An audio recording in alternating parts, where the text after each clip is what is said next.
अस्सलाम वालेकुम। ये मेरे पास चिकन है। मैं आज आपको पोटैटो की ग्रेवी बनाना भी सिखाऊंगी। चिकन में पोटैटो ऐसे आपको नज़र ही नहीं आएंगे, इतनी अच्छी इसकी ग्रेवी तैयार होगी। कि मेरे पास टमाटर है, लहसुन है, 1 पाव चिकन है, 3 मैंने पोटैटो लिए हैं। पोटैटो को मैंने कद्दूकस कर लिया है।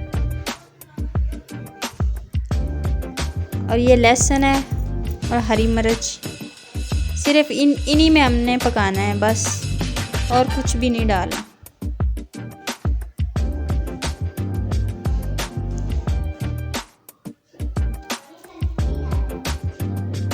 इनको ऐसे काट लिया।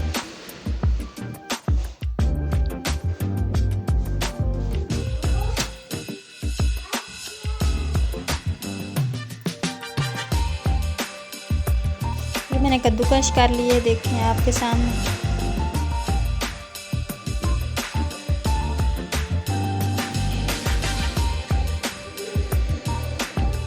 चिकन को अच्छी तरह साफ कर लें।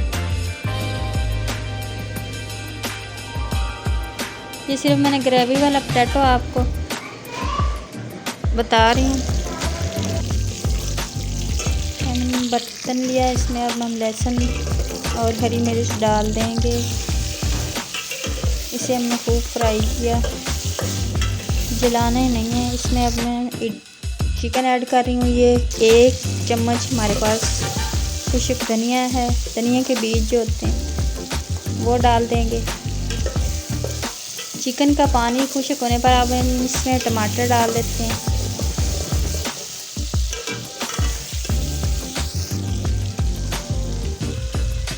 धनिया जाएगा इसमें।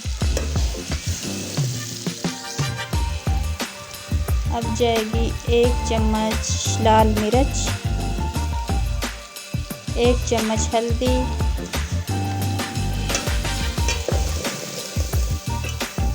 इसको अच्छी तरह फ्राई कर लेना है। फ्राई होने के बाद इसमें पोटैटो ऐड कर देने। ये मैंने कद्दूकस कर लिए थे आलू, ये डालने हैं अब इसमें।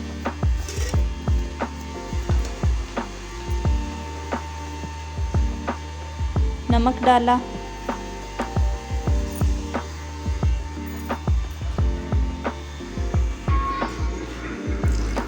एक गिलास इसमें पानी शामिल करेंगे। उसके बाद हम इसके ऊपर ढक्कन लगा के और नीचे तेज़ आग जला देंगे जब तक इसकी ये पानी खुश्क ना हो जाए, इसकी थिकनेस तैयार हो जाए। ये शोरबा गाढ़ा गाढ़ा अब आपके सामने तैयार, इसकी ग्रेवी अच्छी तरह तैयार हो चुकी है। पानी खुश्क हो चुका है, सिर्फ इसमें पोटैटो अब बाकी हैं। इसकी ग्रेवी तैयार हो चुकी है। इसमें ज़रा आपको नहीं पता चल गया ये पोटैटो है क्या है। और ये चिकन ग्रेवी वाला पोटैटो वाला सालन आपके सामने इतना अच्छा, इतना जायकेदार, मज़ेदार तैयार है। आप मुझे कमेंट करके ज़रूर बताइएगा, लाइक कीजिएगा, सब्सक्राइब भी कीजिएगा। इसके साथ ही हम